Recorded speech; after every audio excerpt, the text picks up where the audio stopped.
Just inside the Carriage Museum, greeting visitors at the door, it rests on an elevated central platform.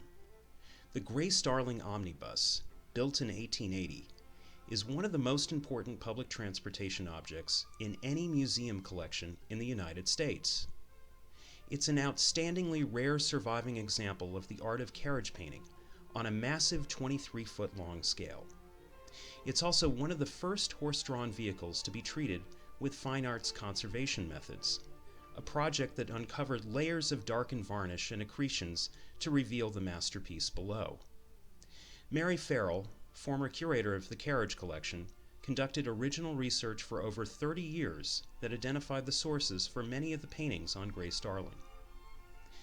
Omnibus means for all in Latin, and by the early 19th century, this term came to describe a multi-passenger vehicle used for public transportation.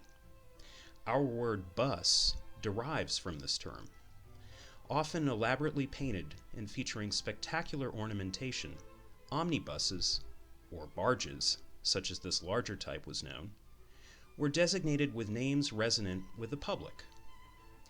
Gray Starling was named after the 22-year-old daughter of a lighthouse keeper who had helped rescue survivors from a shipwrecked paddleboat off the coast of Northumberland, northern England, in 1838. Her courage made her a folk hero to the 19th century English-speaking world. Gray Starling was built by the Concord Carriage Builders in New Hampshire, a company that made wagons, caravans, and barges out of the old state prison shops and employed skilled carriage workers from the famous nearby Abbott Downing Company.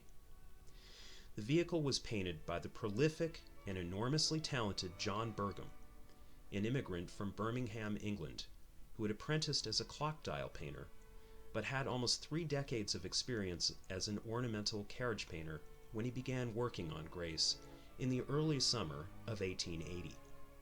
According to his diaries, it took Burgum, with his son Edwin's help, 142 hours to complete this project. Burgum's pictorial reference resources were many and diverse.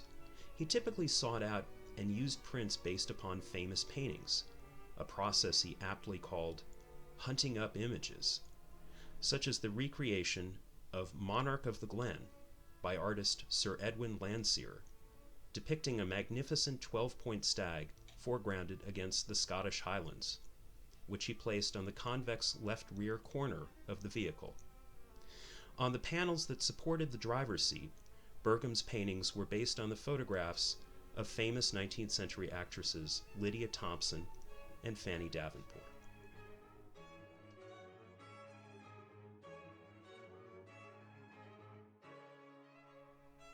On the small interior panels between pillars supporting the roof are 12 oval landscapes, including one painting of a shipwrecked hull on the beach near Farragut Hotel in Rye, New Hampshire, where Burgum had been the previous summer. This has actually been identified as originating from Burgum's 1879 sketch of the actual scene. His sketchbooks are part of a larger archive belonging to the New Hampshire Historical Society.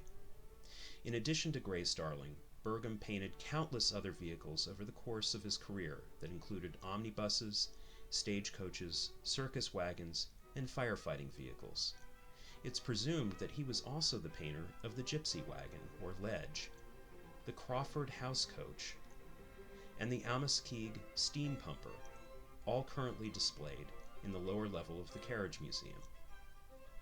Gray Starling was made for Simeon Parsons Huntress, the livery service owner of Eagle Stables in South Berwick, Maine, that operated from 1880 until 1904. The figure on the rear door was copied from a print by John Sartain. She holds a bow and quiver, referencing Huntress's name as Diana, goddess of the hunt. Huntress used Grace to transport passengers on a variety of public outings to many points of coastal interest, as these 2 period newspaper clippings indicate. July 29, 1880, Dover Inquirer. The 6-horse passenger barge of Simeon P. Huntress of South Berwick was driven through our streets on Wednesday morning and attracted much attention. It bears the name of Grace Darling and will accommodate 45 persons. It is on easy springs, is beautifully painted, and richly upholstered. It is to be used for beach or excursion parties and can be had at reasonable rates. July 18, 1890, Foster's Daily Democrat. The Dover Independent Club left here yesterday morning at 6:30 in Huntress Grace Darling, drawn by 6 horses for a day at York Beach, Maine. The afternoon was spent in drives to Roaring Rock, Long Beach, Doverville, Nubble Light, and other points of interest. The building in which Huntress housed his stables and livery, as well as his nearby residence on Portland Street, are still extant in downtown South Berwick. The house, now a law office, is listed on the National Register of Historic Places. After Huntress's death, Grace Darling was acquired in 1925 by St. Paul's School in Concord, New Hampshire, a private boys' school, where it was used until the early 1950s to transport students to sporting events and other activities. Grace arrived at the museum in 1952 and remained in storage for over 30 years. Its original varnish plus successive coatings darkened as it aged, disfiguring and obscuring most of the paintings. On several occasions, the museum considered deaccessioning it or engaging in a full-fledged restoration, which would have removed its important original paintings that are so significant to its history. In 1984, Mary Farrell initiated groundbreaking conservation treatment for the vehicle.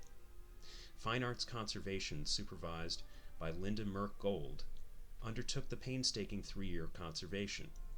The last year of the project was partially funded with a grant from the Institute of Museum and Library Services. This was perhaps the first time in the United States that a horse-drawn vehicle was treated with the same conservation standards applied to the fine arts.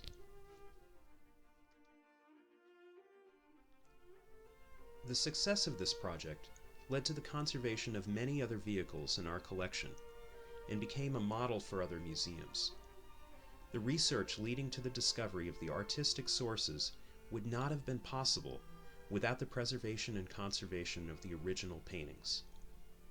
After thousands of hours of carefully removing layers of varnish, shellac, linseed oil, and dirt from its surface, the original beauty of Grace Darling and the incredible skill and aesthetic accomplishment of its painter, John Burgum, were revealed. Today, it is still the centerpiece to the museum's outstanding carriage collection, where it's been enjoyed by thousands of visitors.